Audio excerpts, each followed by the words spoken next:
penandatanganan berita acara pelantikan oleh Presiden Republik Indonesia dan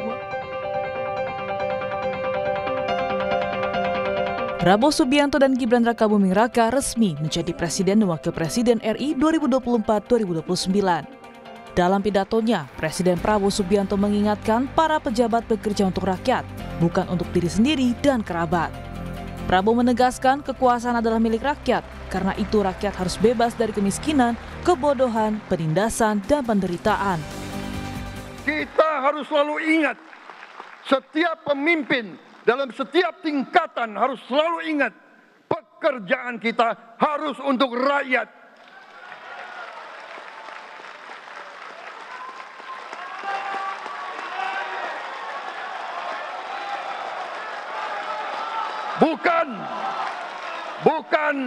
Bukan kita bekerja untuk diri kita sendiri. Bukan kita bekerja untuk kerabat kita. Bukan kita bekerja untuk pemimpin-pemimpin kita. Pemimpin yang harus bekerja untuk rakyat. Pasca dilantik malam harinya, Prabowo pun langsung mengumumkan nama-nama pembantu kabinetnya di Istana Kepresidenan Jakarta.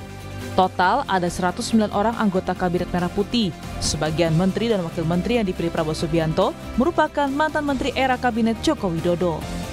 Para menteri pun akan dilantik pada hari ini.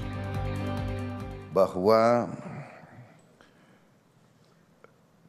setelah saya dilantik pada tanggal 20 Oktober 2024, malam harinya saya akan umumkan Kabinet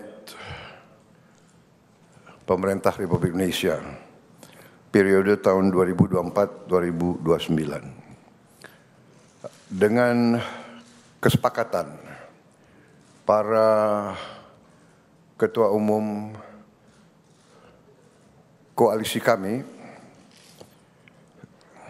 beri nama kabinet ini Kabinet Merah Putih. Publik pun berharap ke depan Indonesia menjadi lebih baik lagi. Selamat bekerja Prabowo Gibran. Tim Liputan Kompas TV.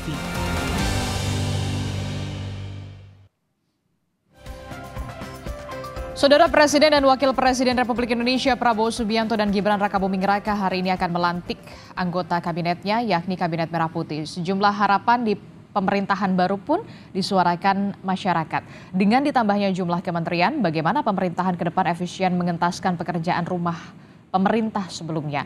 Apa saja yang akan digeber dalam 100 hari pertama Prabowo Gibran? Kita bahas dengan sejumlah narasumber. Di pagi hari ini sudah hadir ke studio, ada pengamat politik dari Universitas Al-Azhar, sudah ada Kang Ujang Komarudin. Selamat pagi, Assalamualaikum Kang Ujang. Selamat pagi, Waalaikumsalam Mbak Adisti. Kemudian melalui sambungan Zoom ada juru bicara Partai Gerindra, ada Bung Andre Rosiade. Selamat pagi, Assalamualaikum Bung Andre. Selamat pagi, Waalaikumsalam, Adisti, Kang Ujang, selamat semuanya, selamat pagi. Oke, saya ucapkan selamat dulu ya untuk beberapa nama dari Partai Gerindra yang sudah menduduki posisi menteri dan juga wakil menteri ya, tinggal dilantik hari ini ya, Bung Andre. Ya, terima kasih. Ya, Bung Andre, ini kan kalau kita lihat ya, hari ini nanti menteri dan juga wakil menteri, kalau wakil menteri nanti sore, untuk menteri Kabinet Merah Putih nanti jam 10. Nah, saya mau tanya dulu, pemilihan nama Kabinet Merah Putih ini seperti apa sebenarnya? Adakah makna tersendiri atau seperti apa, Bung Andre? Seperti yang disampaikan Pak Prabowo tadi malam bahwa inilah nama yang disepakati oleh beliau dan Mas Gibran dengan seluruh pimpinan partai koalisi. Ya, disepakatilah nama Merah Putih ya. Saya tidak terlibat di situ, tapi yang saya tangkap ya semangatnya adalah semangat Merah Putih. Bagaimana Pak Prabowo, Mas Gibran akan memimpin kabinet yang bekerja untuk kepentingan Merah Putih. Itulah dasar pengambilan nama Merah Putih. Oke. Sepertinya kita mengalami gangguan komunikasi dengan Bung Andre Rosiade, tapi sudah dikatakan bahwa memang Pak Prabowo dan juga Gibran Rakabuming Raka menamakan nama kabinetnya adalah Kabinet Merah Putih. Yang harapan optimis kabinet ini.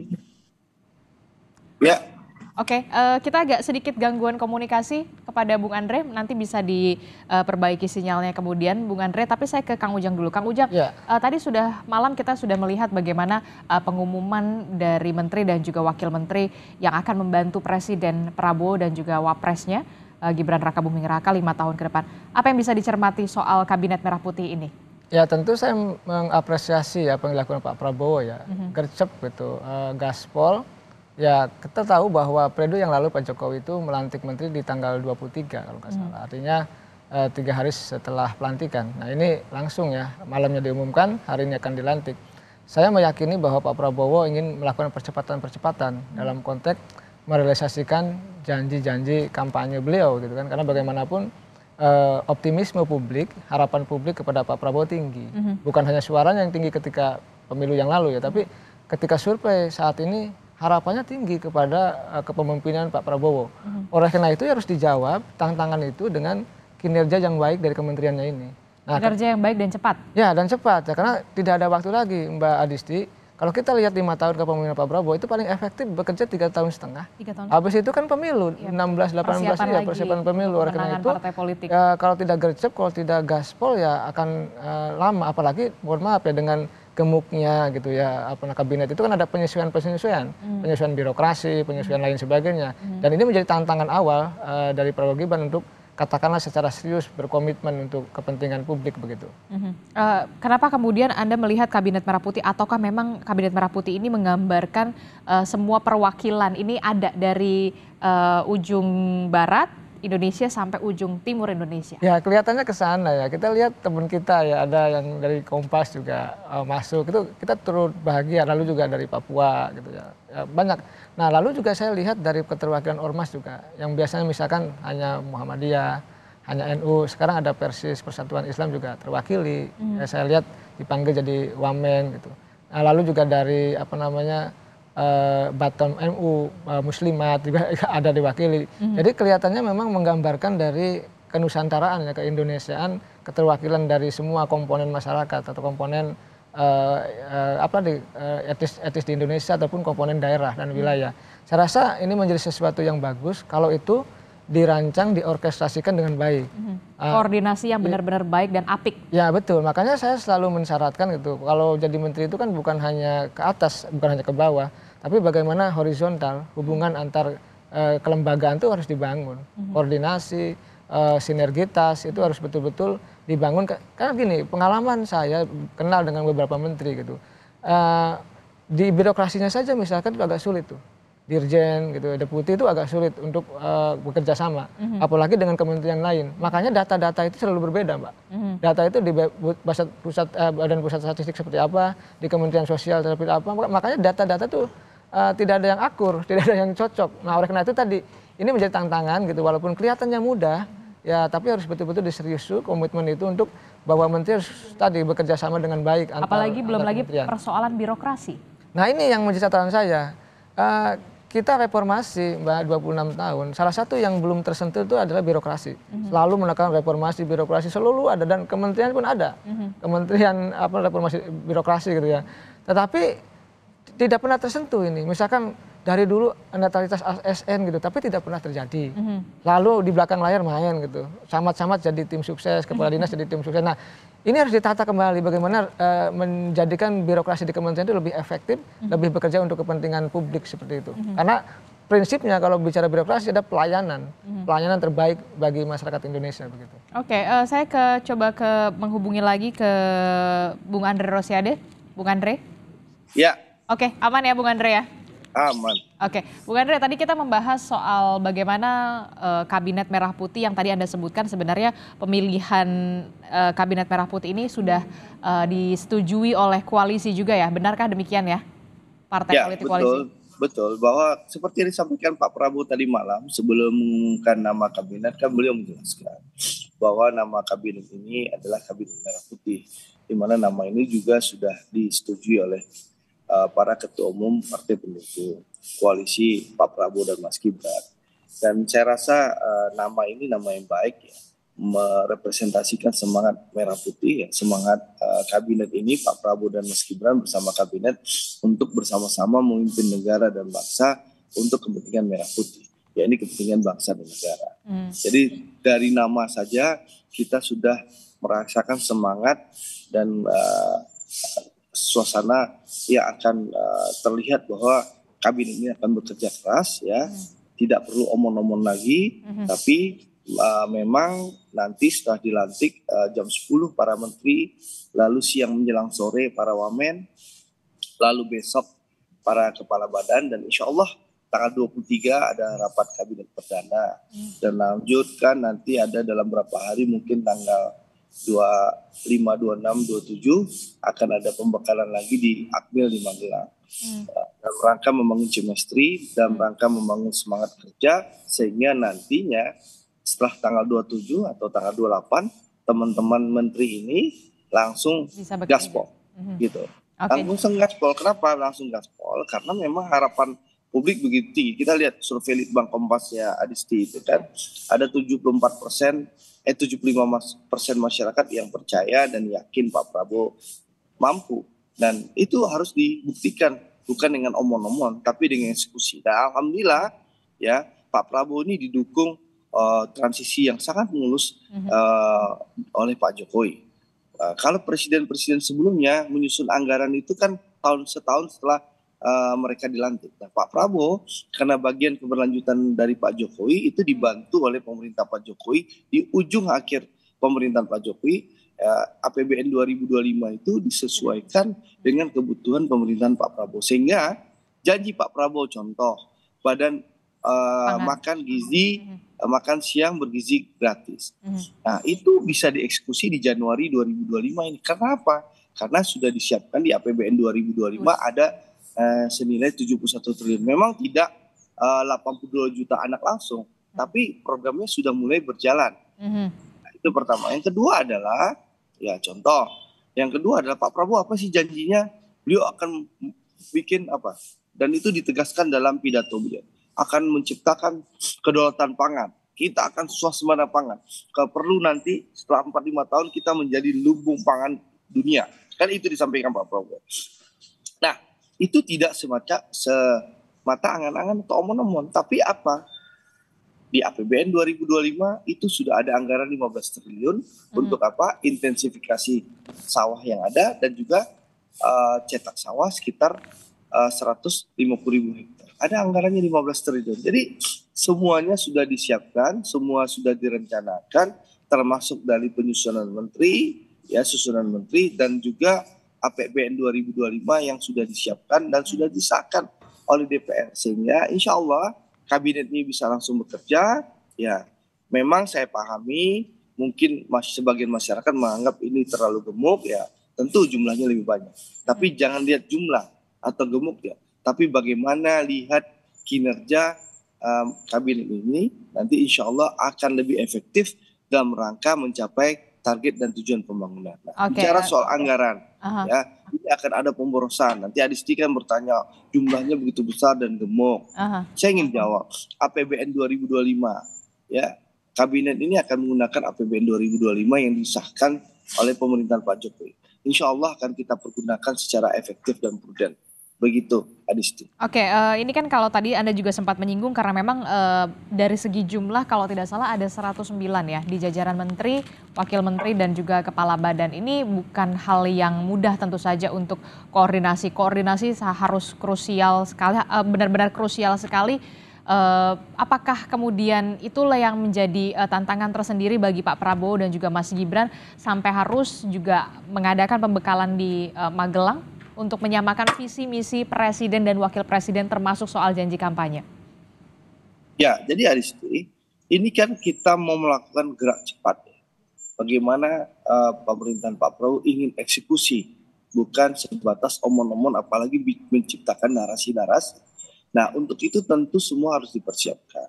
Ini banyak orang baru, mungkin tidak saling kenal, tentu harus diciptakan situasi dan chemistry yang ada. Nah, itu sudah dilakukan oleh Pak Prabowo. Pertama, beliau melakukan pembekalan sebelum menteri-menteri ini dilantik. Ya, mengundang para pakar dan banyak hal. Kalau tahu itu, ya mumet itu kepala menteri dan wamen itu menghadapi pelatihan di Oke, dimengerti. Itu artinya ya, menteri harus gaspol lah ya? dilanjutkan lagi di Magelang nanti. Itu menunjukkan apa? Bahwa Pak Prabowo ingin para menteri dan para wakil menterinya memahami nih programnya, ya visi misinya dan arahan-arahan teknis yang akan diberikan oleh Pak Prabowo sehingga para menteri ini bisa langsung bekerja. Jadi bukan hanya pembekalan tapi arahan teknis. Ya, nanti di Magelang itu akan ada arahan-arahan teknis sehingga para menteri bisa langsung gercep, langsung gaspol begitu.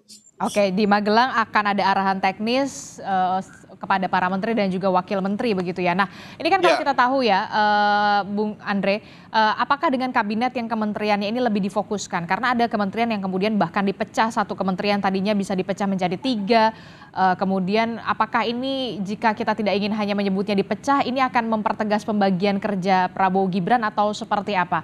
Biar lebih fokus atau bagaimana tujuannya sebenarnya? Ya, memang harus lebih fokus, lebih detail, dan harus mencapai tepat sasaran. Contoh, saya ini anggota Komisi 6 di periode yang lalu. Ada Menteri Koperasi dan UMKM. Ya. Apa yang terjadi? Saya rasakan Menteri Koperasi dan UMKM di periode yang lalu, di periode saya, di 2019-2024, itu antara ada dan tiada. Tidak terlalu dirasakan manfaat. Nah, padahal koperasi dan UMKM ini adalah roh semangat ekonomi Pancasila. Untuk itu Pak Prabowo memecah Menteri Koperasi dan Menteri UMKM. Supaya apa? Supaya lebih efektif, betul-betul dirasakan manfaatnya, dan kinerjanya bisa dipacu oleh Pak Prabowo dan Mas Gibran. Nah, sehingga dipecahlah 2 kementerian ini, yang khusus mau fokus untuk koperasi, dan satu lagi fokus untuk UMKM. Bahkan untuk UMKM itu disampaikan, bagaimana Menteri Koperasi dan UMKM itu harus mampu ya membantu pembiayaan dan permodalan bagi UMKM kita. Jadi ini akan lebih detail, akan lebih fokus, dan akan lebih kerjanya lebih terukur seperti itu. Oke, lebih terukur, lebih fokus, tapi kemudian tadi disebutkan oleh Kang Ujang tantangannya ini juga karena ada birokrasi di sana, kementerian yang dipecah itu kan perlu waktu untuk beradaptasi lagi. Nah, begini, Adisti. Nah, nanti ini sudah dipikirkan oleh Pak Prabowo, ya. Sehingga nanti misalnya kan supaya tidak menghabiskan waktu, misalnya Menteri Koperasi dan UMKM itu nanti gedungnya juga nggak akan ada perpisahan gitu ya. Kalau udah dalam satu gedung ya kita bagi saja gitu, sehingga tidak perlu ada perpindahan karyawan, pegawai tidak perlu ada mutasi atau pindah tempat seperti itu, sehingga ini diharapkan setelah pembekalan dan arahan teknis nanti di Magelang, semua menteri bisa bekerja secara efektif tanpa perlu ada lagi waktu penyesuaian dan juga itu hambatan teknis dan birokrasi. Itu sudah dipikirkan oleh Pak Prabowo dan tim pendukung Pak Prabowo, sehingga nanti tidak akan ada contoh ya, Menteri Kehutanan dan Lingkungan ya, itu kan ada 2 yang terpecah. Nanti insya Allah mereka masih bekerja dalam satu kantor, gedung, kantoran gitu loh. Jadi tidak akan ada perpindahan karyawan. Cuma job desk-nya saja yang lebih difokuskan menurut Anda begitu, Bung Andre? Betul, semuanya sudah dipikirkan oleh Pak Prabowo dan Mas Gibran. Yang jelas kabinet ini ditugaskan setelah pembekalan dan mendapatkan arahan teknis di Magelang, mereka akan bekerja keras, langsung tancap gas, gaspol supaya apa? Supaya seperti yang disampaikan Pak Prabowo, bahwa pejabat itu harus bekerja untuk kepentingan rakyat, bukan untuk kepentingan kerabat. Gitulah. Oke, baik. Kalau kita lihat ya, Bung Andre, ada 7 Menko kalau tidak salah.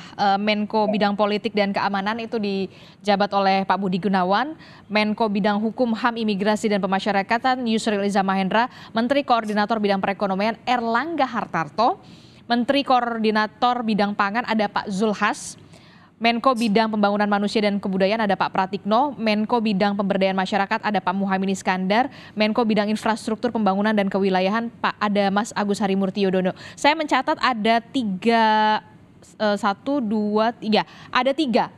ketua umum partai politik yang menduduki jabatan Menko. Kalau ada yang mengatakan wah ini untuk mengakomodir, jawaban Anda benarkah demikian? Ya, kalau ada orang yang punya persepsi ini untuk mengakomodir, itu sah-sah saja. Tapi yang jelas kalau kita lihat bagaimana Pak Erlangga punya pengalaman panjang menjadi mulai menjadi anggota DPR RI, bahkan pernah menjadi Ketua Komisi 6 DPR RI, Menteri Perindustrian, bahkan kabinet yang lalu Menteri Perekonomian. Dia punya kapasitas membantu Pak Jokowi melepaskan Indonesia dari pandemi COVID-19 yang lalu. Jadi beliau punya kapasitas dan kemampuan. Ya silahkan kita perdebatkan Pak Erlangga. Ya, jadi gitu. Lalu kalau bagi orang-orang yang berprasangka buruk ya. Tapi faktanya Pak Erlangga punya kemampuan yang luar biasa. Caimin juga, kita tahu Caimin ya pernah menjadi Menteri Tenaga Kerja di Kabinet Pak SBY, lalu pernah menjadi Wakil Ketua MPR, zaman dulu Wakil Ketua DPR, ya bahkan menjadi calon Wakil Presiden gitu, mendampingi Mas Anies. Kita tahu kapasitas dan kemampuan Caimin. Lalu Mas AHY, kita tahu beliau adalah tentara profesional dulu yang punya tentara ya. Beliau seusia saya, ya kami kagum dengan beliau, punya selain menjadi TNI yang profesional waktu itu, beliau punya pendidikan yang luar biasa sampai ke Harvard, lalu sekarang memimpin Ketua Umum Partai Demokrat, dan beliau punya pengalaman memimpin Kementerian ATR. Dan BPN. Kita lihat selama beliau menjadi Menteri ATR BPN, bagaimana terobosan-terobosan beliau untuk menggebuk para mafia tanah. Kalau Pak Zulhas bisa menyelamatkan dana triliunan rupiah. Oh, Bung Zulhas itu jauh lebih banyak kenyang pengalaman. Pernah jadi Menteri Kehutanan, ya, Ketua MPR, Wakil Ketua MPR, bahkan kemarin Bang Zulhas itu mitra saya di Komisi 6. Dan beliau masuk jadi Menteri Perdagangan waktu itu di saat Indonesia menghadapi krisis minyak goreng. Dan alhamdulillah Bang Zulhas mampu dan bisa ya menyelesaikan polemik minyak goreng, dan juga selama beliau jadi menteri tidak ada masalah jadi soal ketersediaan pangan di saat Natal Tahun Baru dan juga Lebaran. Semua terkendali, tidak ada kenaikan harga yang luar biasa. Jadi semuanya memang semuanya di bidang keahliannya masing-masing ya, Bung Andre ya. Beliau ini punya kapasitas, kapabilitas, dan punya leadership yang akan mengkoordinasi para menteri di bawahnya dalam rangka membantu Presiden Prabowo Subianto. Jadi ketika ada 3 ketua umum partai politik yang menduduki posisi Menko ini memang karena kapabilitasnya dan juga kapasitasnya dipilih oleh Pak Prabowo untuk menduduki posisi menteri, terutama di posisi Menko begitu. Kalau Kang Ujang sendiri sependapatkah demikian? Jangan dijawab dulu Kang Ujang. Tetaplah bersama kami di Usai Jeda. Kami akan kembali di Sapa Indonesia Pagi.